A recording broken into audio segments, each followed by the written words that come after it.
صباح الفل، يا صباح العسل، يا صباح الورد.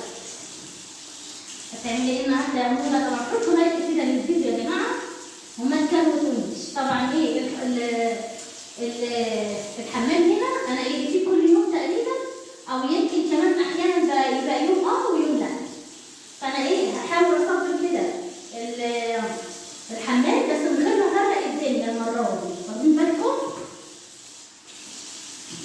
طبعا شكرا على كومنتاتكم الحلوه وشكرا على لايكاتكم، وانا اسفه طبعا يا جماعه، يعني بدخل لحبايبي واخواتي بالعافيه عشان بس ايه الظروف اللي انا فيها. فانا مش عارفه والله العظيم، يعني بص الحمد لله، الحمد لله على كل شيء، ما بعترضش، نشكر ربنا. بس ربنا يسندني انا عشان خاطر ايه اعرف اخدم جوزي يخرج يعني واخدم العيال، لان الموضوع صعب يا جماعه. ادعوا لي كده بالشفاء العاجل. انا عايزه اقول يا ربنا انا ما بنامش الليل، ما بنامش كل شويه استنده يدخل الحمام، ما اعرفش استنده يعني البوستو اقومه اقعده، انا البوستو ما بنامش الحمد لله يعني. فانا ايه يعني قلت ايه صبرت المواعيد وقلت اخد الحمام كده ايه مسحه بحته الست بدل ما ارميها يعني. واخدين بالكم؟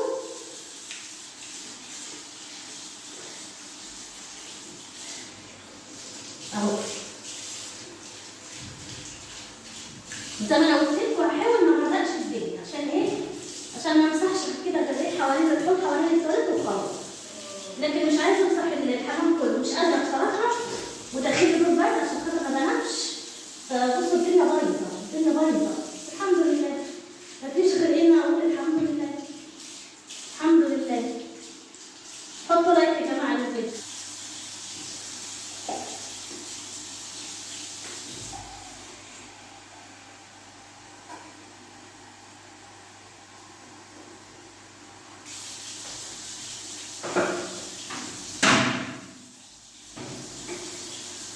اهو بصوا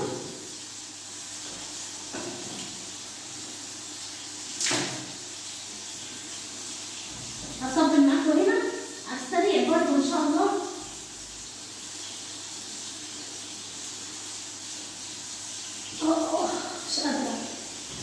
مش قادره خالص، احنا بنمر بظروف هي اللي فيها ربنا.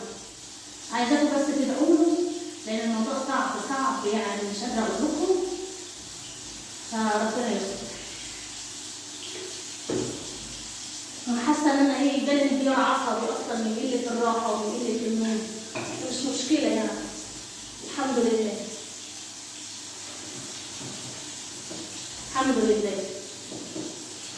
وانتوا عارفين طبعا ان الكروباتير ابني يعني تعبان وكده، فمحتاج برضه خدمه. مش عارفه اقول ما اقدرش اعترض على اجازه ربنا، ما اقدرش. كل اللي اقوله الحمد لله. طب انا هكمل التواليت هنا ايه مع نفسي،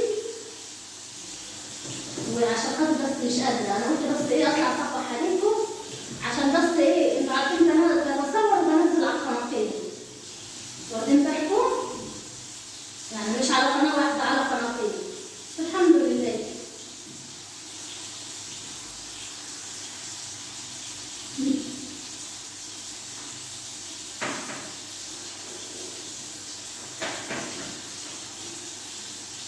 يلا حبايبي ما تنسونيش طبعا في اللايك. باي باي.